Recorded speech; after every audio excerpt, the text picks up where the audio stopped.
Aries, tingnan natin kung ano yung mensahe para sa'yo. Keep in mind na ito ay general reading lamang kaya hindi lahat makaka-relate. Pakilawakan po ang isipan. At kung di ka pa nakasubscribe dito sa ating channel, please subscribe and hit the bell button para lagi kang updated every time na meron tayong uploads. Kung nais mo namang mag-avail ng ating private readings, ng ating rituals, ng ating cures products, makikita mo yung link sa description box, Tarot Intentions by Aliana Reyes.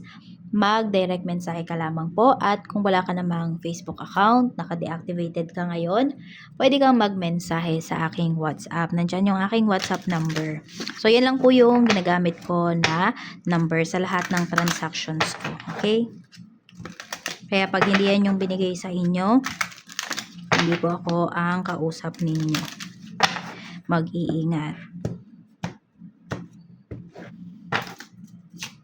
Tingnan natin, Aries, Sun, Moon, Rising, and Venus kung ano yung mensahe para sa'yo.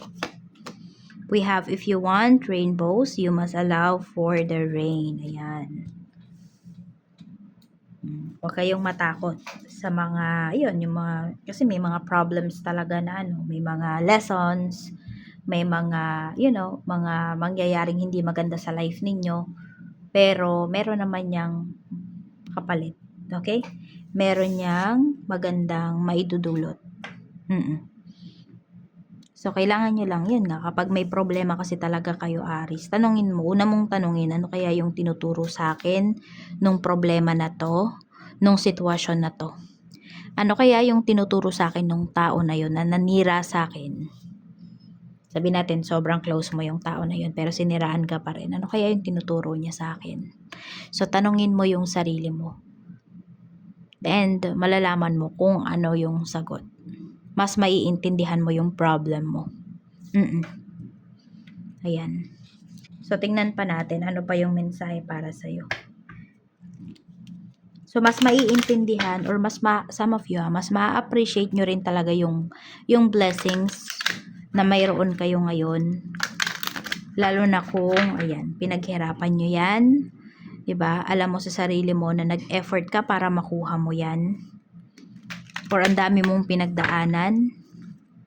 Kaya nga 'di ba yung ibang tao kapag kunwari na-spoil mo, nabigyan mo ng mga ganito ganyang mga bagay. So di nila masyadong na-appreciate. Madali lang sa kanila para pakawalan kasi hindi nila pinaghirapan. Oo. Parang sa relationship din, 'di ba? Kunwari mabilis mong nakuha yung isang tao, mas madalas na hindi pinapahalagahan yung tao na yun, taken for granted. Kahit na real pa yung feelings mo towards that person.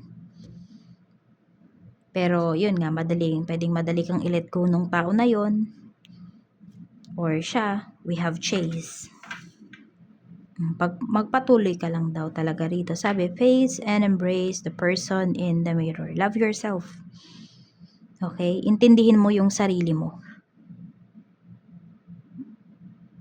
Ayan.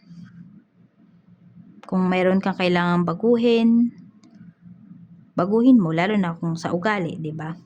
Nagtataka yung iba sa inyo, bakit kaya lumalayo? Ba't kaya yung iba sa inyo, ayun, meron pala dito, Aries, na napapansin nyo ba, pag nagkakaroon kayo ng kaibigan, parang hindi nagtatagal, ganun.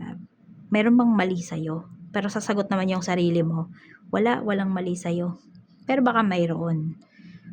'Di ba? Pero ang lagi mong nakikita, baka may mali dun sa mga tao na 'yon. Pwedeng meron, pero pwede ring merong mali sa iyo na hindi mo nakikita. 'Di ba minsan ganun tayo? Akala natin tama lahat ng ginagawa natin. Akala natin okay, siguro hindi tama. Akala natin okay lang yung ginagawa natin, yung approach natin, pero hindi pala. Kaya need din natin sometimes na maging sensitive towards doon sa mga nasa paligid po natin. Pero yun nga, ayun, embrace mo, tanggapin mo yung sarili mo. Pero kung meron ka namang kailangang pagbabago na gawin, go. Okay? So, tingnan natin. Basta hindi tayo laging tama, Aries. Kaya, ayan, you should accept din kung ano man yung mga pagkakamali mo. By that, okay, malalaman mo talaga na nag-grow ka. Okay, na nag-e-evolve ka. Kasi mas naiintindihan mo, hindi na lang yung sarili mo ngayon, even yung feelings ng ibang tao or sinasabi ng ibang tao. Ibig sabihin, may natututunan ka talaga doon sa mga pangyayari sa life mo. Kasi may mga cycles, may mga cycles ka na, yan, hindi mo na inuulit, pinuputol mo na. Kasi natutunan mo na. So, yun din. Kaya nga sabi ko sa inyo, baka meron kayong mga friends na iba-iba silang tao pero ulit-ulit lang yung nangyayari. Na lagi silang umaalis. Or feeling mo lagi kang naiiwan. Ano ba yung mali sa approach mo? O siguro walang mali sa'yo, pero dun sa approach na ginagawa mo towards your friends, pwedeng mayroon, yung tipong ganon. So, hindi lang sa friends yan, ako na rin, sa love life din, ganon. Laging nagkakaroon ng third party kapag meron kang relationship. So, bakit kaya? Yun, yung iba sa inyo, meron kasi kayong karmic debts na kailangan talagang bayaran. Meron naman dito, ayun nga, kaya ulit-ulit yung nangyayari, hindi nyo kasi nga natututunan yung karmic debts na yun, yung lesson na yun na binigay sa inyo. O kasi lagi nyong sinasabi, nagmamahal lang naman po ako, totoo po ako sa kanila, etc. So, okay. Ayan, tignan na natin kung ano pa yung mensahe for you. Kamusta yung emotions mo ngayon, Aries? Knight of Wands. So, you're very excited. Ayan, saan ka ba excited ngayon? Meron ka bang ina-anticipate na mangyari? Na pagkikita rito? Meron kang gustong i-meet? Meron tayo rito King of Swords. Pagdating naman to sa isipan mo. So, marami kang ideas, marami kang iniisip. Yung iba sa inyo, yes, nag-overthink. Meron din dito, pwedeng galit yung iba sa inyo. Galit kayo, or ano pa, parang nanggigigil kayo, ganyan. Hindi siguro, hindi pala galit. Nanggigigil kayo dun sa mga naiisip po ninyo. Kasi gusto nyo nang gawa ng action eh. Pero, pwede na, hindi pa ito yung right time. Oo. So, tingnan natin. Pagdating naman sa physical health mo, we have the Chariot. Okay. Ang naano ko dito is more on sa paa po ninyo, sa balikat, tapos yung gut health ninyo. So, yan lang din po ha. Ingat din kayo kung kayo ay nagda-drive, kung meron kayong pupuntahan ngayong araw na to. Oo. So, mayroon kasi akong minor accident na nakikita rito. Tapos, bandang tenga. Yan, mag-ingat kayo ha, yung tenga nyo.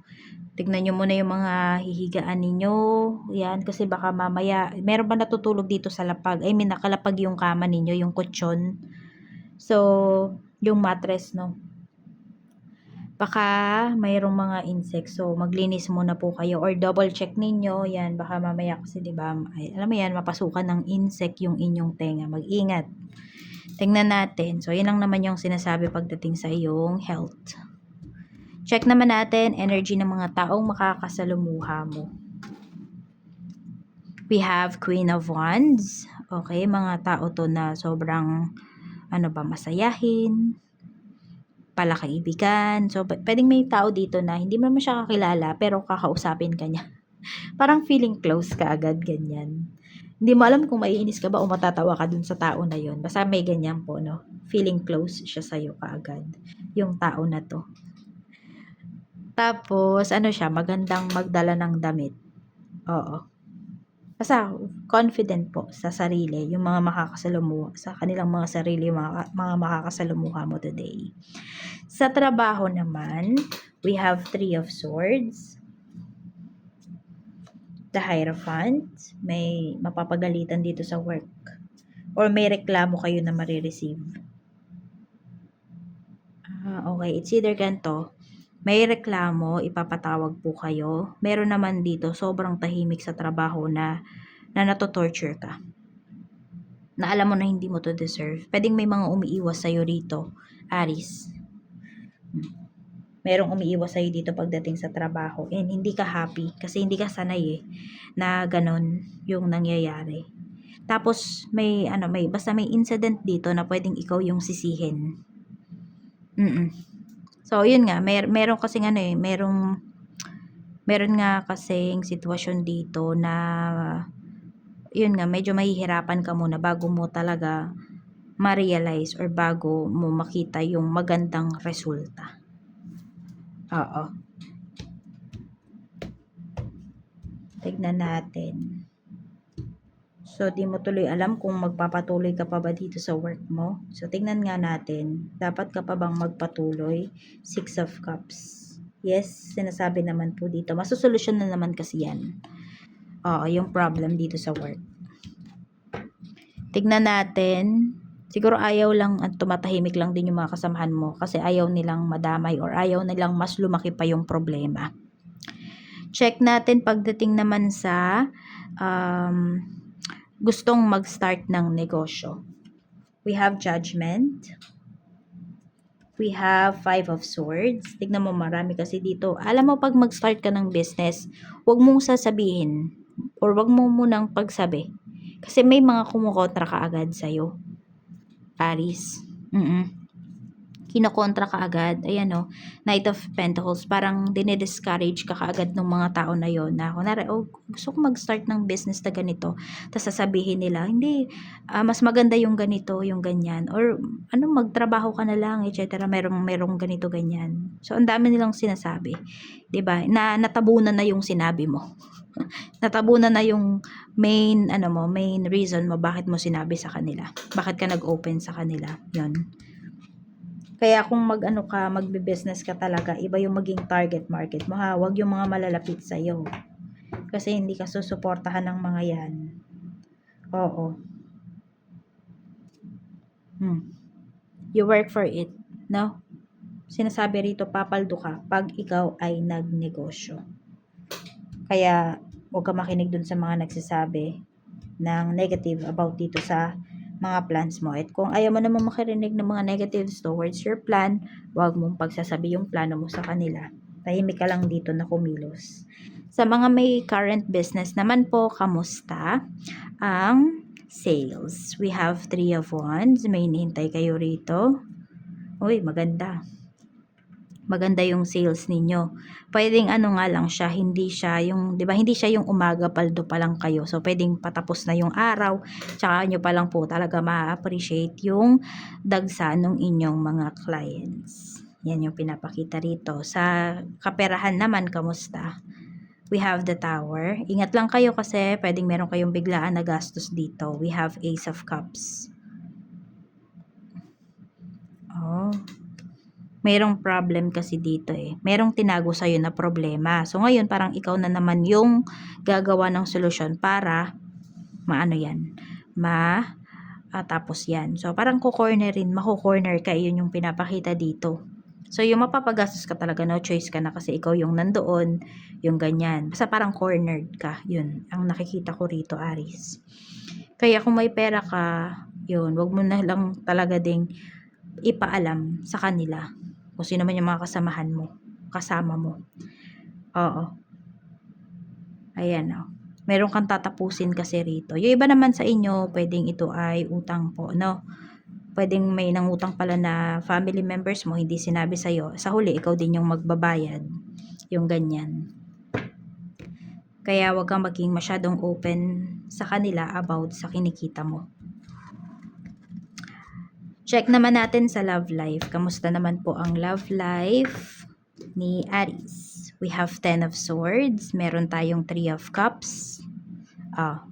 Kinatnan nitong person mo yung connection ninyo kasi may third party or kasi dahil sa mga friends niya. Hindi mo ba ka-close yung mga friends ng person mo? We have 3 of Pentacles. We have 6 of Pentacles. Yung person mo nagsasaya, iba yung kasama niya. Merong pinapakitang third party rito. Meron din naman basta mga tao sa paligid niya, yung mga co-workers niya. Yan, mga taong may kailangan sa kanya. Actually, yung person mo madali siyang maloko. Madali siyang mauto ng ibang tao. Pag sa'yo ba masungit to, madamot to, yung person mo. Ako mag-isip-isip ka na kapag ganyan yan. Temperance. So, dami niyang kailangang i-heal. Oo. Naghahanap ng attention tong person mo eh. Mali lang siya ng mga tao na, yung mga pinagkatiwalaan. So, meron dito dahil nasira yung inyong relationship because of other people. Tingnan natin ano yung nafe-feel niya sa'yo. We have 4 of Wands. May feelings pa to sa'yo. Kaya lang kasi nag-e-enjoy siya ngayon. Hindi niya nakikita yung maling ginagawa niya. Yung maling approach niya. Okay. Hindi kaya na anuhan to? Kasi 'di ba may mga may mga inuman dito na pinapakita or may sabihin natin could be celebration. Hindi lang naman to basta inuman. Basta pwedeng merong celebration na inatenan yung person mo and after that napansin mo ba yung pagbabago niya? Mukhang merong pinainom kasi sa kanya rito. May dasal yon, may bulong po yon. So may gumagawa dito sa person mo kaya nasira yung relationship ninyo. Kaya alam mo yun, nakikita ka niya pero parang hindi ka niya nakikita. Para bang wala siyang paki sa'yo, ganun. Napansin mo ba yun? Kapag ganyan, mayroong gumagawa dito sa person mo.